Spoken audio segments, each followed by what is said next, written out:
semua kita ini ketika sudah meninggal putus semua.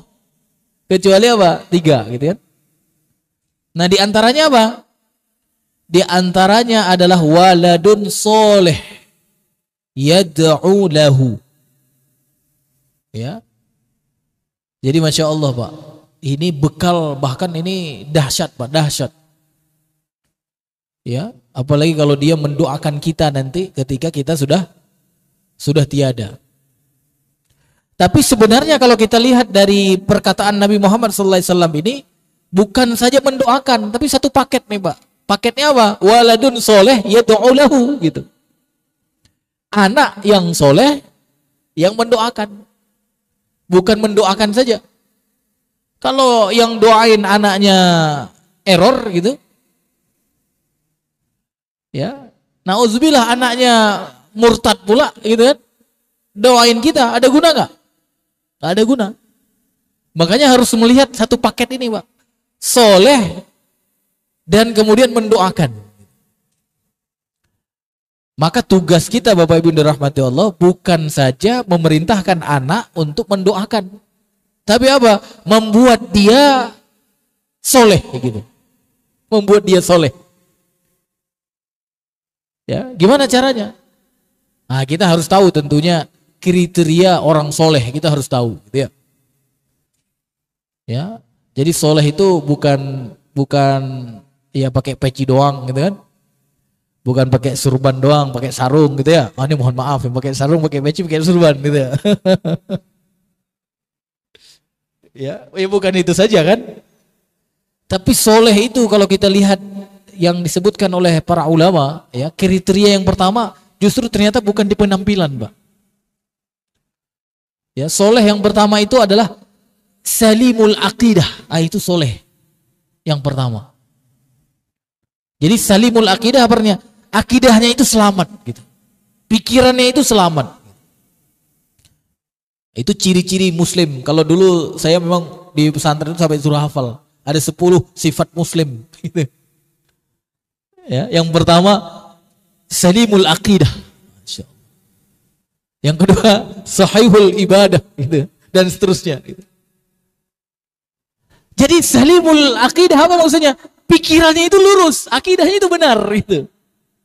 Kalau pakai peci, pakai baju koko, sarungan, tapi liberal, tapi sekuler, itu tak soleh Pak, tak soleh. Itu namanya salah gitu.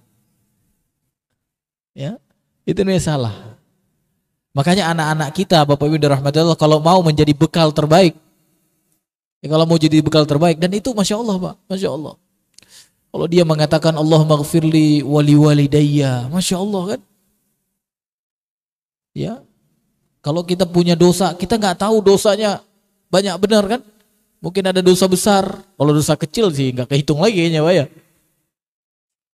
Ya, kalau didoakan oleh anak kita, bahkan disebutkan oleh para ulama, dosa besar pun bisa diampuni oleh Allah, kecuali syirik tentunya. Kalau syirik ya enggak Pak. Ya, Masya Allah, itu bekal terbaik tuh. Maka yang pertama kita harus ciptakan dari anak kita apa Pak? Dia memiliki akidah yang benar. Nah, ciri orang yang memiliki akidah yang benar apa Pak? Nah, tadi dia menerima atau penerimaan terhadap petunjuk Allah itu sepenuh hati, total gitu, total.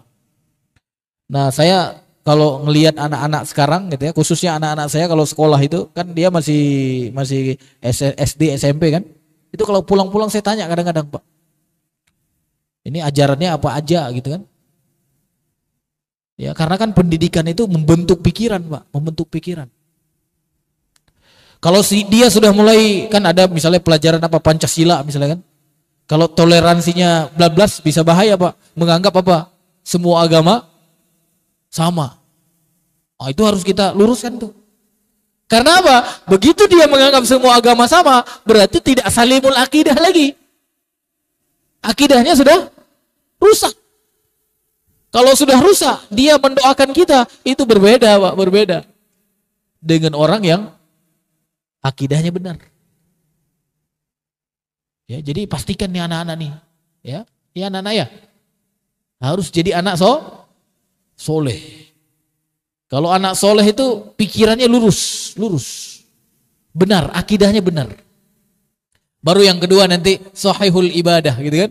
Ibadahnya benar, ibadahnya nggak macam-macam. Yang ibadah tidak diajari Nabi, tidak dikerjakan sahabat, ya nggak usah aja lah, gitu kan? Yang lurus-lurus aja lah, gitu. Ya paham deh ya. Sehingga apa? Nanti ketika anak-anak soleh ini mendoakan orang tuanya, baik yang sudah meninggal maupun yang masih hidup, ya kan anak soleh kan bukan doain orang tua ketika sudah meninggal saja.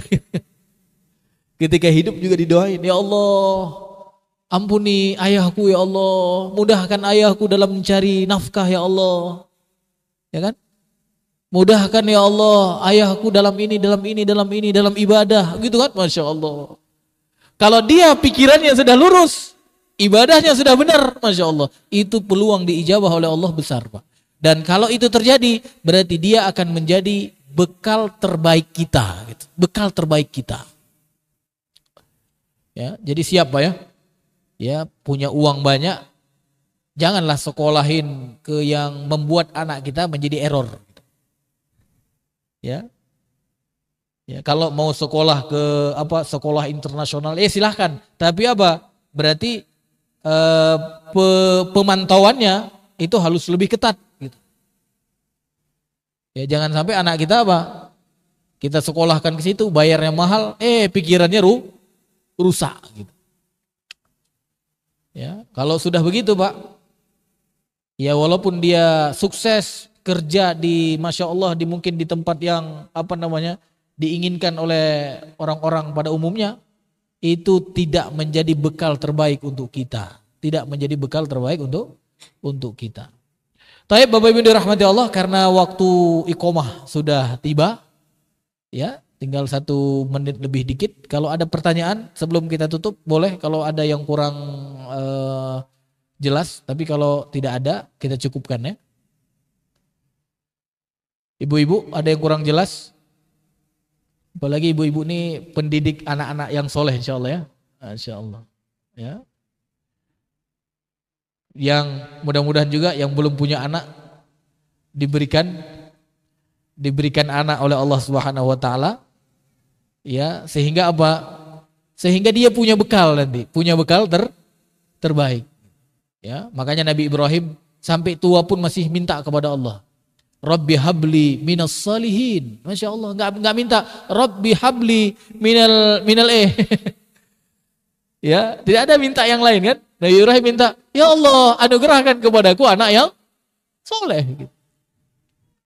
Kalau kita sekarang kayaknya agak beda orientasinya, Pak ya. Tapi mudah-mudahan setelah kajian ini, orientasi kita yang pertama menyiapkan ketakwaan diri kita kepada Allah Ta'ala, dan kemudian juga mudah-mudahan kita bisa menyiapkan bekal terbaik dari anugerah yang diberikan oleh Allah kepada kita, yaitu anak yang soleh.